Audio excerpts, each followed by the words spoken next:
Salut, moi c'est Caro et aujourd'hui je vais vous parler de comment j'ai commencé le speedrun de Mario Odyssey. Tout a commencé en 2017 quand Mario Odyssey est sorti. Un peu plus tard, j'ai eu ma Switch et j'ai décidé de l'acheter. Au départ, je me disais qu'il ne sera certainement pas le meilleur jeu vidéo, mais j'ai quand même décidé d'y jouer. Je trouvais le jeu bien, il était assez plaisant et assez simple. Je l'ai fini plusieurs fois, mais à force de le terminer, j'ai commencé à m'ennuyer, donc j'ai arrêté d'y jouer. De temps en temps, je finissais le jeu. J'aimais bien le redécouvrir, jusqu'à ce que je tombe sur des vidéos d'un youtubeur qui s'appelait Julgan. Il faisait des speedruns de ce jeu. Quand je le voyais jouer, ça me donnait envie d'essayer, mais je ne l'ai pas fait à ce moment-là.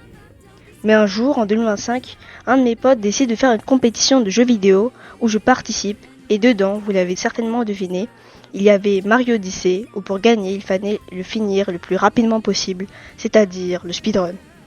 Pendant 2 mois, j'ai appris à le speedrun et je me suis entraîné à faire le temps le plus rapide possible, même si je jouais pas tout le temps, vu qu'une run prend beaucoup de temps. Je ne voulais pas préciser, mais je speedrun en any%. Pour ceux qui ne connaissent pas le speedrun de Mario Odyssey, il y a plusieurs catégories de speedrun, comme le any%, le 100%, le star% et plein d'autres encore.